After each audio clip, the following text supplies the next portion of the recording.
За манай сонирхолтой зүйл ярддаг контент маань шинэ дугаар эхэлсэн байна. Өнөөдөр наттай хамт хөтлөгч Давка маань ирсэн байна.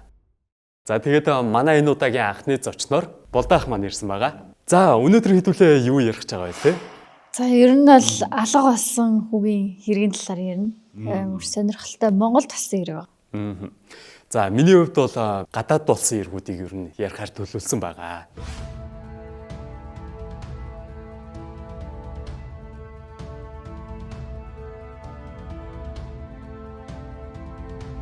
За энэ болохоор 2008 онд цайз захын тэндээс 11 настай хүү алга болсон юм хэрэг юм байлээ.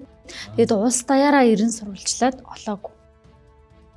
За тэгээ яг юу болсон бэ гэдгсэн чинь 2008 оны 8 сарын 12-ны өдөр Эренцэн хүү дүүтэйгээ гэртээ үлджээ. Аав нь усанд явчихсан. Харин ээж нь тэр өдөр ажилласаа ирээгүй байж 11 настай хүү 6 настай дүүгээ харж үлдсэн байгаа юм. За тэгээ яг дэлгүүрээс чихэр авчаад ирье гэд гарсан. Гэтэл хажууханд нэг машин зогсож хүүг дуудсан байна. Нэг залуу машины хагас онгойсон хаалгаар миний дүү суучих ах нь энүүхнийг айлаар ороод гэрт чинь хүргээд өгчхий гэж хэлэхэд нь хүү хідэн алхам ухраад ахаа би өөрөө гэртээ орчноо манайх энүүхэн гэд буцаж гүөх гэж. Гэтэл нөгөө хүн миний дүү энийг аваа ах нь ердөө энүүхэнд айлд очичгоо гэрт чинь хүргээд өгнө гэд чихэр өхөр нь итгээд машинд нь суудсан байна. Бидний хүүхд тахта аав ээжүүд амар цэгдэг байсан мэт. Одоо танихгүй дуудах юм бол ерөөсө битгий ороорой. Чихэр жимс гоё юмар хүлэгдэж чаад аваа авчиж шүүгсэн бас нэг тод жишээ шүү дээ. Тэгсэн чинь хүүхд яасан нөө машинтай хүнийг дагаа авцсан байна тийм үү? Тэгээ уг нь аягүй сэргэлэн хүү байсан гэж байгаа байхгүй. Тэгээд ингээд үгүй гэд хөөрхий ингээд хоошоо алхсан гэж байгаа тэгж яхад ингээд чихрээр хуураад машиндаа сулгасан байгаа байхгүй. Цагаахан л байна л да чаваас. 2008 онд гарсан хэрэг. Одоогоос тэр чи 18 жил юм. 18 жил. Тэгвэл том болсон ба шүү дээ. 30 хүрсэн байлээ бодоод үзсэн чаа. Хэрвээ хүүхд мөвттэй болсон бол одоо тэгээ хүүхдүүдтэй өстэй. Жиггс сэтгэлээс амжилтлан цагтаг байх таа үргэлж. За тэгээ болоогүй машинд нь суусан чинь машин дотор нь өөрийнх нь үеийн 2 ч хүүхд байсан гэж байгаа байхгүй. За тэгээ төд удалгүй хөвгүүдийг суулгасан машин хотоос гарч хогийн цэгт очиж хог төвлгөж өөртөө холоос ажиж байсан байгаа. Тэнд 2 хоног хог түүсэн гэж хүү сүулт нь олдсныхоо дараа ярьсан байна. За тэгээд хөдөө яваад цуг явсан 2 хүүхдийнх нь нэгийг нэг малчин айлд буулгаад тэгээ Эренцэнг нөгөө хүүтэй хамт Эренцэн гэдэг нэртэй хэллээ би. Тэр алга болсон үг Эренцэн гэдэг байсан мөлий. За тэгээд Эренцэнтэй хамт 2 хүү явж байгаа штэ. Тэнгүүт нэгийг нэг малчин айлд үлдээгээд нэгийг нь Эренцэнтэй хамт өөр айлд аваачиж орхисон гэж байгаа. За тэгээд тэр айлд 2 хөгшнөөс өөр хүн байхгүй. Өглөө 5 цагт босоод хотны өтөг цэвэрлэн хонь маландаа явна. За тэгээ орой ирээд унтна. Тийм байдлаар ингээд 6 жил амьдэрсэн байгаа байхгүй юу? Нарж харахаас хуулаад ерөөс айлын хамаг ажлыг хийдэг байсан шүү дээ. Тэгээд яг хуу эхний 1 жил тэр нэг өөрийнх нь үеийн хүү байсан учраас ингээд цуг хантай юмаа хийгээд идэв гэсэн гэж байгаа. Тэгсэн чинь жилийн дараагаас тэр хүн ингээ орондоо шийгээд эхэлсэн чинь нөгөө өвөө эмээ хоёр нь төгшөгөөд хот руу буцаага явуулсан юм. За тэгээд одоо тэр хүүг ингээ буцаага хот руу явуулсан чинь Эренцэн хүү бүр ингээд ганцаараа үлдээд тэр айлын хамаг ажлыг ганцаараа хийдэг болсон. Тэгээд нөгөө айл нь ингээд хүүг ингээд Эренцэн гэдэг нэрийг өөрчлөөд Баяраа гэдэг нэр өгсөн байна. Баяраа. Тэгээ нэг удаа хүү ингээд гэрийнхнийгаа дандаа боддог байсан байж тараа мэдээж. Тэгээд тэднийд нэг ачааны машин ирсэн чинь твшинд нь нуугдаад хот руу ингээ орох гэж үдсэн байгаа. Тэгтээ баригдсан чадаагүй. Тэгээд яг хуу тэгээд ингээд байсараа 6 жил өнгөрсөн. За тэгээд нөгөө өвөө эмээ хоёр ч бас тийм ч муу хүмүүс биш байсан юм шиг байна. За энэ хүүг ингээд хот руу явуулаад үзье. Ингээ хотороод ингээ зугаалаад шинэ жилийн үе байсан гэж аахгүй. За тэгээ ингээд яалахгүй зээд ингээд шинэ жилээ тэмдэглчээд ирээгээд өөрийнхөө ач хүүтэй цуг хот руу явуулсан байна. За тэгээд нөгөө Эренцэн маань хот руу орж ирээд нөгөө хүүтэй цуг PC тоглоомны газар очив юм байна л та. Тэгээд нөгөө хүүн ингээд PC-гээ тоглоод ухаангүй байхад нь оргож амжсан байна. Тэгээд тэр тоглоомын газар нь одоо энэ хорооллын өргөөгийн тэнд байсан гэж байгаа байхгүй. Тэгээд хүү болохоор өвөөгийнхөө гандангийн тэнд байсан гэдгийг айгүй тод санаад байсан гэж байгаа. Тэгээд гандан руу цугтаагаад тэгээд өвгөндөө очиод тэгээд ингээд амьдын хацал үтсэн гэр бүлийнхэн уулзсан ийм болсон явдал болсон юм бэлээ. Тоорт ямар санагдчихэв. Гэхдээ бүр амар эвгүй санагдаж байна. Би өөрөө бас бага насны хүүхэдтэй одоо 7 настай хүүхэдтэй болохоор бас ер нь илүү сэтгэл зүй дэмзэг тусч байна. Одоо ийм тохиолдол ерөөсө хинт ч хэлэхгүй гинт хүрээдэрхийг үүсэхгүй байхгүй. Хүүхдээ нэг өдөр ингээл 3-4 акт ороод одоо ингээд том болчлоо гэдэг ингээд ганцааргийн бие даалгаад одоо ингээд явуулах цаг үе ирнэ штэ. Тэгэхээр замд нь одоо ийм хүн таарад аваа авчвал одоо яах вэ? Бас бодохоор эвгүй үст. Одоо эндээс нэг зүйл санаа байгаа байхгүй. Одоо өвөө эмээ гэж ааш тийм ээ. Яг бүр анхаасаа төлөвлөсөн хэрэг байсан юм болов уу? Тэгээд энэ хэргийг чинь нөгөө ингээ улс дээр хайсан учраас өдрийн сонины сэтгүүлч нар ингээ араас нь хүүгүүд яг юу болсон бэ гэдгийг хүүгээ явсан билээ. Тэгээ бүр тэр өвөө эмээг нь очиж ярилцлага хийсэн байгаа байхгүй юу? Тэгсэн чинь юу гэж тэр өвөө эмээ хоёр юу гэж ярьсан бэ гэхэлэр энэ хүн 8 сард алга болсон гэж байгаа. Гэтэл энэ хүн манад 11 сард ирсэн. Тэгээд манай хүү ингээд дуучин алдартай дуучин хүн байдаг. Тэгээд хүүгийнхаа тоглолтыг үзэх гээд 11 сард манай хүүгийн тоглолт болсон. Тэгээд тоглолтыг үзэхээ хот орсон чинь одоо манай хамаатны тэр хогийн цэг дээр манай хамаатны дүүгийнх маань хогийн цэгийн ойролцоо байт юм аа. Тэгээд манай тэр дүү юу гэжсэн гэхээр энэ хогийн цэг дээр нэг орон гэргүй хүүхдүүд байт юм аа. Хоёр ингээ хойлохна юм чинь одоо ингээд гэр оронтой болгоод ингээд хүүгээ болгоод ах уу гэхээр бит хоёр дуртаяа зөвшөөрөө тэгээ хогийн зэг дээрээс тэр хүүг олоод ингээд тэр тэнмэл хүүхдийг бид нар гэр оронтой болгочлоо. Бит хоёр буянтай зүйл хийж гинэ гэж бодож амьдэрч ирсэн гэж ярьсан. Ишүүрхээ. Яг нөө хөвшүүн бас нэг өөрөө ач зээнрээс амар сандаглах л та. Тэгээд одоо ингээ орон гэргүй хүүхэд ингээ доосоод ирлээ гэж хэлсэн юм байна шүү дээ. Тэгэхээр ч бас ингээ нэг сэтгэл нь жоохон твцсэн юм болов тий. Тийм. Гэхдээ яг ингээд тэгээд ингээ эренцэн гээд хүүхдийн за энэ сэтгүүлч нар маань дахиад очиод уулзсан. Тэгээ ингээд ярьслага хийсэн маань хоёр тэрийг сонсгоо. За тийм. За гэртээ ирсэн ямар байна гэсэн чинь сайхан л байна. Аав ээж дүүгээ сансан уу? Сансаа. Дүүн том болсон байна уу? Тэмээ том болсон байна. Чамайг ямар хүмүүс дагуулж явсан тэр үед яг юу болсон юм бэ? Мэдхгүй доошоо харсан. Гэрээ чи үүднээс танихгүй машиндаа суулгаад аваа явсан гэсэн тэг танихгүй хүмүүс байсан. Тэгэд хаана очсон бэ? Хогийн цэг дээр очсон. Тэндээ орхиод явсан. Чи хогийн цэг дээр юу хийдэг байсан бэ? Айлд хондог байсан. Хогийн цэгийн ойролцоо олон хүүхэдтэй айлд хондог байсан. Бид нар өдөртөө гадуур яваад тэгээд орой ирээд унтдаг байсан. Тэгээд чамайг хогийн цэг дээрээс хин ирж аваад хөдөө авч явсан бэ?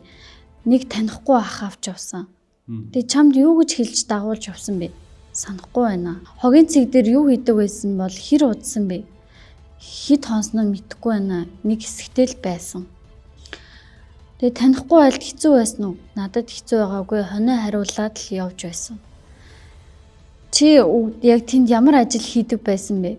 Өглөө босоод хониндоо яваад үдээс хойш 4-5 цагийн үед ирээд өхөр мал гисээр байгаад орой болоод тэгээд унтдаг байсан. Чи гэртээ ирмээр санагддаг байсан уу? Тийм ээ. Гэрлүүгээ ямаар энэ аав ээж дээр очимоор байна гэж хэлжсэн үү? Нэг удаа хэлжсэн дуурахгүй л байсан. Чи одоо тэр айлд буцаад хүрээдэр гэвэл очихгүй. Хажуу айлаа таньдаг байсан уу? Чамд олон найзууд байсан уу? Тэр хавийн айлууд бүгдийн тань надад найзууд байгаагүй дандаа настай хүмүүс байдаг байсан. Чам шинэ хувцас авч өгдөг байсан уу? Нэг удаа гутал авч өгсөн. Шинэ хувцас авч өгөхөр чи өмсөхгүй байдаг байсан юм уу? Би авч өгсөн гутлыг өмссөн штэ. Надаа хүүхдүүдийнхээ хуучин хувцсыг гаргаж ирээд өгдөг байсан. Одоо хотод юу хийн гэж бодож байна? Мэдхгүй байна. Ийм л ярьцлага болсон. Ер нь бол тэр сэтгүүлчийн бичснээр нэлээ ингээд нүднийх нь галцааг унчихсан. Тэгээд нэлийн үг дууцуутай ингээд асуулт асуухаар нэг өгүүлбэрээр хариулаад тийм байсан гэх. Тэгээд аав ээжтэй нь бас ярилцсан байлээ. Тэгсэн чинь аав ээж нь хүн маань айгүй сэргэлэн хүн байсан. Одоо тэгээд хүүгээ цэрэгт явуулъя гэж бодож байгаа гэж ярьсан байлээ. Зураг болохоор яг алга болохоос өмнөхөө авсан зураг дараа нь гэртээ ирсний дараах зургийг харьцуулж харуулж байгаа байхгүй.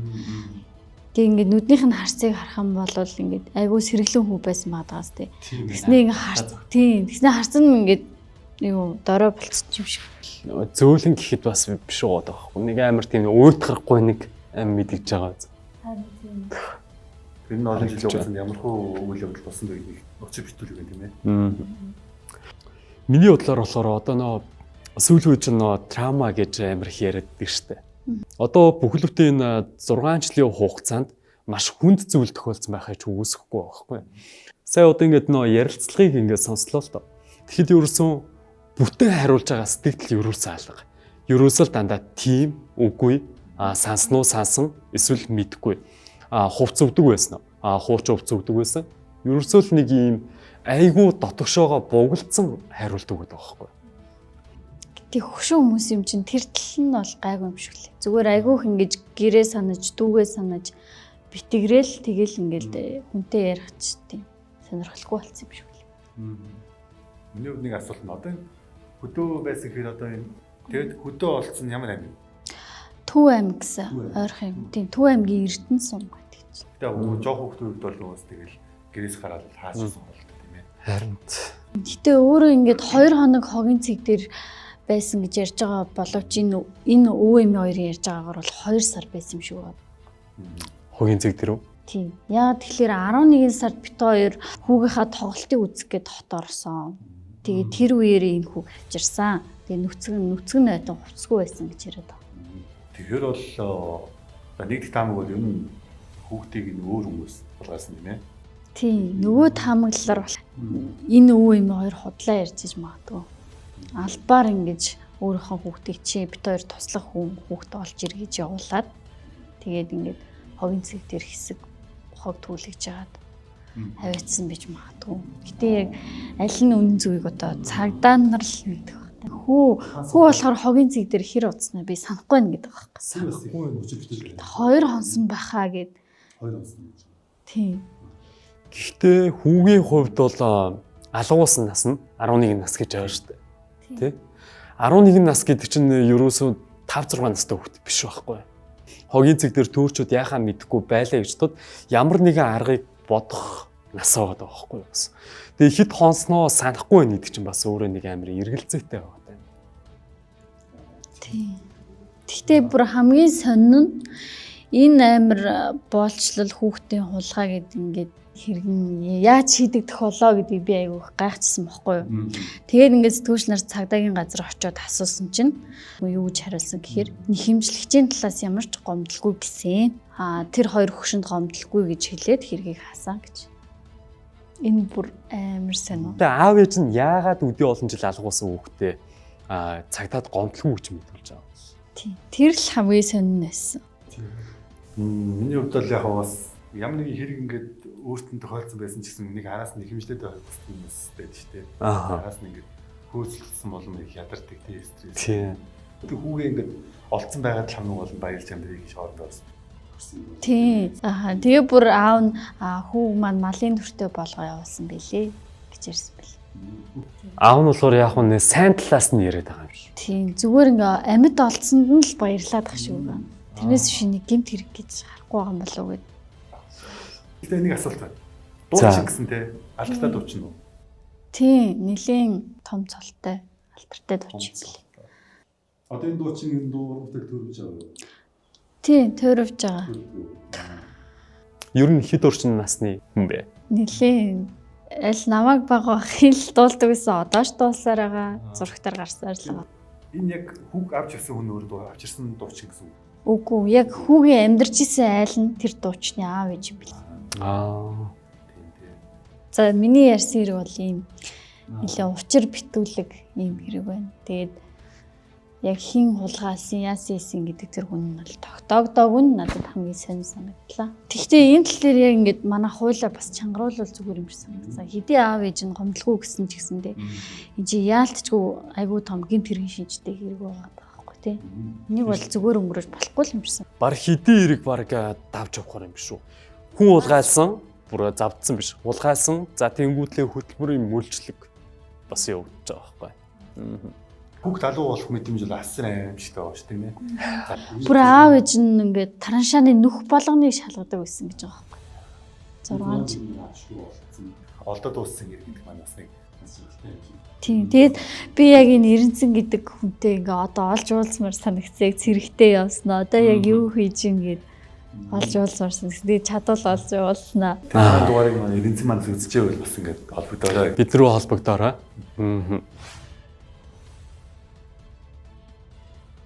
Манай энэ удаагийн дугаарыг ивент итгэж байгаа Хүүдигийн хамт олондоо маш их баярлалаа.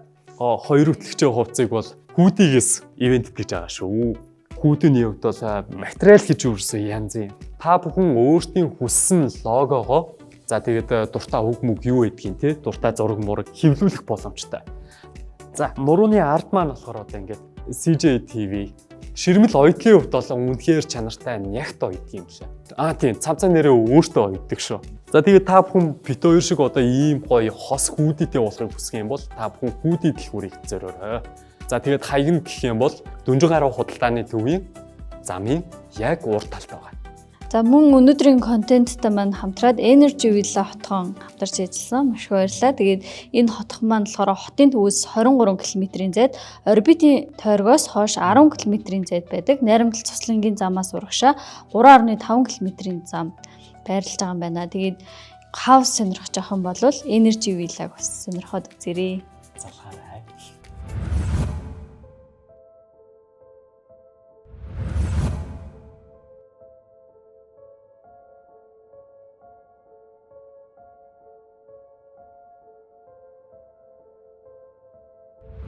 За миний хувьд бол болсон явдал байгаа. Ямар хэрэг вэ гэхлээр энэхүү хажигтай хэрэг 1989 оны 3 сарын 7-ны өдөр болжээ. Тухайлбал хэрэг гардаг өдөр гэр бүлийнх нь хамаатныхаа гэрт байсан бөгөөд хүү гэрийн үтнээс алга болжээ. Аав нь 4 настай том хүүгээ дөрвөн зур гэрийн үтэнд үлдээн дүүг нь ээжт нь аваач чөхөөр гэрлүүгээ орчход гараад иржээ. Аавынх нь хэлж уугаар бол тэрээр байшин руу ороод гараад ирэх тэр хугацаа нь ердөө 20 секунд орчим л байсан гин. 20 секунд болсон. Тийм. Хүү алга болсон мөчийг дэлгэрэнгүй дурдвал хэрэг гардаг өдрийн өмнөх өдөр буюу 1989 оны 3 сарын 6-ны өдөр хүүгийн гэр бүлийнхэн эмээ өөд болсон тухай муу мэдээг сонсон. Шикоку арал дээр байрлах Комацушима тосгон руу явсан байна. Тиймээс эмээгийнхээ ажил явдалд оролцсон. Ажил явдалд дуусах хүртлээр Цүрүүгийн химээх жижигхэн хотод байрлах хамаатных нь гэрт байхаар болжээ. Тэднийх нэлээ хүний хөлөөс зайдуу мөн өндөрлөгт байрладаг ажээ. За хэрэг явдал ер нь яг юунаас эхэлэлтэй вэ гэхээр одоо Шиня хүүгийн эмээ нь өнгөрсөн гэсэн мэдээллийг ар гэрийнх нь хүлээж авсан байна. За тэнгуүтлээ 3 сарын 6-ны өдөр эмээгийнхээ гэрлүү явсан байна. За тэнгуүтлээ хамаатны даа хоноглохоор болсон байна. За тэгээд хамаатныхын гэр бүл нь болохоор эмээгийнхэн гэрээс 60 км-ийн зайтай тосгонд байдаг. Мацуока Шиня хүүгийн гэр бүлийнхэн тэндээ хоноглоод 3 сарын 7-ны өглөө болоход хүүгийн аав Мацуока Масанобу хүүхдүүд болон хамаатуудынхаа хамтаар салхилахаар гарсан байна. Хамаатнуудтайгаа за тэгээ гэр бүлэрээ өглөөр салхинд гарсан байгаа юм. За тэгээ салхинд гараад өглөөнийхөө цаг уухаар гэртээ орцгоосон. Хамт салхилж байсан хамаатнууд нь өглөөний цайгаа ууцгах болж төрүүлээд орцгоожээ. Масанобуч гэсэн хүүхдүүдэд дагуулan орхоор шийднэ. Гэтэл том хүү Мацуока Шиня дахиад жаахан салхилахыг хүсжээ. Тиймээс аав нь баг хүүгээ гэрт оруулж өгөхөөр гэртээ орж том хүүгээ түрхэн зур гадаа орхижээ. Тэгээд л ердөө 20 секунд орчим хугацааны дараа гараад иртэл том хүү алга болсон байв. Эцтэй хүүгээ алга болсон талаар цагтаад дуудлага өгчээ. Цагдаа нар хэргийг мөрдөж эхлэхэд учир битүүлэг үл ойлгогдсон зүйлс 1-2-орч тогтомгүй маш их байв. Тухайлбал аав нь гэртээ ороод гараад ирсэн хугацаа 20 секунд бөгөөд бүр хамгийн уртдаа гэхэд 1 минут байсан байж болох юм. Гэхдээ хэдий 1 минутын хугацаанд байсан ч тийм богино хугацаанд 10 м урттай өндөр чулуун шатаар дээш өгсөн хүүг тэрсэн чигээр зүхтах нь боломжгүй шахуу зүйл байв. Тиймээс хүүхдийг хулгайсан гэхэд итгэмээргүй хэрэг байсан юм. За тэгээд бүр сонирхолтой нь гэх юм бол одоо ингээд Шиня хүүгийн хамаатных нь гэрийнх нь утас руу цэцэрлэгээс нь залгасан байгаа юм. Аргаа барж байсан хүүгийн гэр бүлийнхэн цагдаагийн газраас нааштай хариу хүлээхийн хамт 3 сарын 17-ны өдөр төр зуур гэрийн зүг буцахаар болов. Гэтэл тэднийг буцахаас яг өмнөх өдөр буюу 3 сарын 16-ны өдөр хамаатных нь гэрлүү хин нэгэн утсаар залгажээ. Утсаар ярьсан хүн нь өөрийгөө Сейкэ цэцэрлэгт явдаг Марико хэмээх хүүхдийн ээж нь байна хэмээн танилцуулжээ. Сейкэ цэцэрлэгийн эцэг эхчүүд нэгдэн багахан хэмжээний мөнгө өсгөж танаа гэр бүлийнх нь багахан чулуу сэтгэлийн дэм хүргэхийг хүсэж байна. Та бүхэн хизээ гэрлүүгээ буцах гэж байгаа вэ гэж асуужээ. Үүнийг нэг их чухал зүйл бодоогүй хүүгийн ээж маргааш нутаг буцах гэж байгаа хэмээн хэлснээр уцаа тасалсан ажээ. Гэтэл хамгийн хачирхалтай нь Сейкэ цэцэрлэгийнхэн хүүг алга болсныг нь ч мэдээгүйгээр барах уу. Эцэг эхчүүд мөнгө босгоно. Эндэр гэсэн ямар ч зүйлс яригдаагүй байв. Мөн Сейкэ цэцэрлэгт Марико хэмээх хүүхэд байдаггүй нь тодорхой болсон юм. Эцдээ уцаар ярьсан хүн хэн байсан бэ хэмээх нэгэн асуулт гарч ирсэн байна. 1989 он гэдэг дэндүү дээр үе байсан учраас цагдаа нар хэн хаанаас залхасыг шалгах ямар ч боломжгүй байжээ. Түүнчлэн хэрэгтэн хүүхдийг барьцаалан мөнгө хөрөнгөч нэхээгүй нь хачирхалтай. За тэнгуүтлээ энэ маань юуросон маш том сэжүүр болсон. Одоо шинэ хүүг хулгаасан хулгайч гэр бүл рүү залхасан байгаа байхгүй. Гэхдээ хамгийн сонирхолтой нь хаа байсан хамаатныхын дугаарыг яаж олж мэдсэн бэ? За ингээл бүр цаашлах юм бол ингээл хэрэг явдалтай юурсаа ямар ч үр дүнд хүрээгүй явсаар байгаа л ер нь өнөөдрийг хүртэл шийдэгдээгүй хэрэг гэж явж байгаа юм. Тий энэ хэрэгтэй холбоотой хоёр сэжүүр гарсан байдаг юм лээ. Нэг нь болохоор 2000 оны ихэр шинэ хүүтэй адилхан хүүхэд ер нь харагдчихсэн. 11 жилийн дараа буюу 2011 онд Токушима хотод шинэ хүүтэй адилхан төрхтэй хүүг гівэрсэн 30 орчим насны эрэгтэй үзэгдсэн гэх яриа гарчээ. Тэрхүү залуу хүүгийн царайг олон нийтэд харуулахгүй хичээн нууж байсан гэдэг. Гэсэн ч хаа байсан 11 жилийн дараах баримт учраас хэрэгт тус нэмэр үл болно.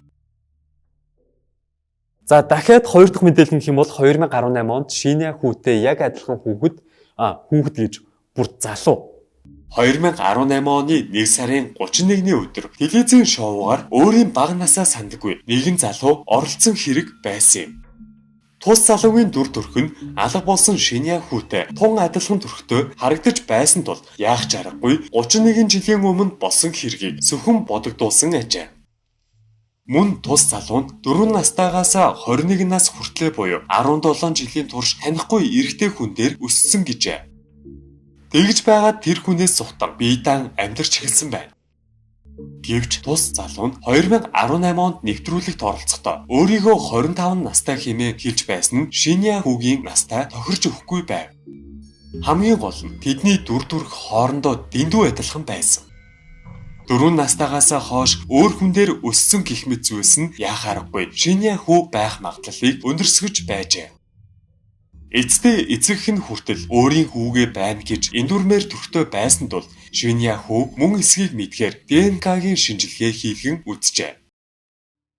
Гэвч харамсалтай шинжилгээний хариу гарахад шинэ хүү биш болох нь тодорхой болж энэ талаар шинэ хүүгийн аав Мацуоко Масанобу Facebook хаягаараа аль биесны мэдээллийг хийжээ. Эцдээ хамаатныхаа гэрийн үүднээс 20 секундын дотор алга болсон Мацуоко шинэ хүүгийн түүх нь Японд алга болсон хүүхдийн хэрэгүүдийн топ 3-т ирэмтлэгцээр байгаа ажээ. За ер нь ийм нэгэн болсон явдал байна. Энэ хэрэг маань ерөөсөн өнөөдрөө хүртэл шийдэгдэж амжаагүй маш олонний анхаарлыг татсан хэрэгүүдийн нэг байна. Бага насны хүүхдтэй хүмүүс хэрвээ энэ контентыг үзэж байгаа бол бага насны хүүхдүүдээ хизээж битгий за ойрхон юм чинь яавал гэжтэй гэсэн байдлаар битгий анхаарлаа сулруулаа сайл гэж ер нь амар хүсэж байна. Сайн нэг Хүсгэл аймгийн тариалансан бас хүүхд алга болсон хэрэг гарсан шүү дээ. Тэр бас хэдхэн минутын дотор л болсон гэдээ ээж нь ярьжсэн. Яг тэр хэрэг санаанд орчих. Гэтэ тэр хүү яхаа олцсон л та. Гэтэл усаараа зөндөө олон хоног хайж иж олсон. Тэг хүүхд бол айгүй богино хугацаанд алга болт юм билээ. Тэгээд одоо нөгөө жоохон хүүхдүүд чинь сүүлийн үед гар утсаа аягүй хэрглэж байгаа шүү дээ. Тэг ингээд локейшноо хуваалцаад Тэгээд ингээд гэмт хэрэгтнүүдэд байршлаа зааж өгдөг ийм тохиол бас их байгаа гэд цахим хөгжлийн яамнаас анхааруулсан мөлий. Локейшнээ хуваалцуугаад одоо сошиал дээр ингээ асуулт гарч ирэн жоох хөгч мэдхгүй эс гэд арчингууд чинь нөгөө нэг энэ хүүхд энд байгаа юм байна. Тэг ингээд бас стори байнга хийнгүүт хийгддэг болсон гэж байгаа байхгүй. Тэнгүүт ингээ гэрийн мэдээ сургуулийн мэдээд Таны хувьд ямар бодолтой байна? Тэр гэрийн хавьд заалгуулсан гэж штэ. Тэгээ хүмүүс алгуу болоход өөр хүмүүс хамаатнууд нь байсан гэдэг байна. Эргэн тойронд нь хамаатнууд байсан. Жижигнүүд нэг хамаатнууд нь байх боломжтой биш үү? Магадлал нь маш өндөр. Хамаатнууд нь магадгүй те. Тэр үеийн гэрийнхэн өөр нэг одоо болбууландаа ингэ нууцсан байсан ч юм бол тийм ээ. Тийм зүйл бас төрж байна. Тэр өшөөг эсэж тэр уцаар ярьсан хүн чинь тэр хамаатан гэрийн дугаарыг мэдчихсэн гэсэн тийм ээ. Хамаатны гэрийн дугаарыг мэдж байгаа хүн бол хамаатантай холбоотой байх магадaltaй байгаа байхгүй тийм ээ. Тэгэхээр ер нь бол энэ хамаатнууд л үгүй байна. Тэгээ бас өгөнтэй нөгөө хүүхдэд адилхан юм залуу бас олцсон гэдэг бас үг. За юм уу байгаасаа гэдэг сэтгэл аим хүсэл аим төрчихсэн. Дааж биш байсан. Багын царай дөрөх байна. Саяны миний ярьсан хэрэг дээр нөгөө аав ээж нь аргаа барахтаа бүл амнарт үзүүлчихсэн юм билээ. Гэсэн чинь хүүч амьд байна гэд хэлээдсэн гэж аах. Тэгээд ингээд сүүлдээ ингээд 6 жил болчингууд чинь гурилга тасарч исэн чинь бас амьд байна гэсэн юм чи амьд ч байгаа юм болов уу гэд бодоодсэн. За ер нь хэрэгүүдийн хувьд ер нь юм байна. Даакогийн хувьд одоо ингээд надтай YouTube сууг хөтэлсэн чинь ер нь ямар санагдаж байна анхны дугаар. Тийм анхны дугаар болохоор жоохон сандралаа. Гэтэ дараагийн дугаарууд дээр илүү гоё сонирхолтой зүйлсийг бэлтгэж хөргөх болно. Ер нь цаашдын дугааруудыг манай Даавка манай одоо надтай цуг бүтэлж явахаар болсон байгаа шүү. За тэгээ бидний бичлэгийг хүлээн авч үзсэн та бүхэндээ маш их баярлалаа. Дараагийн дугаараар дахин уулзтлаа. Түр баяртай.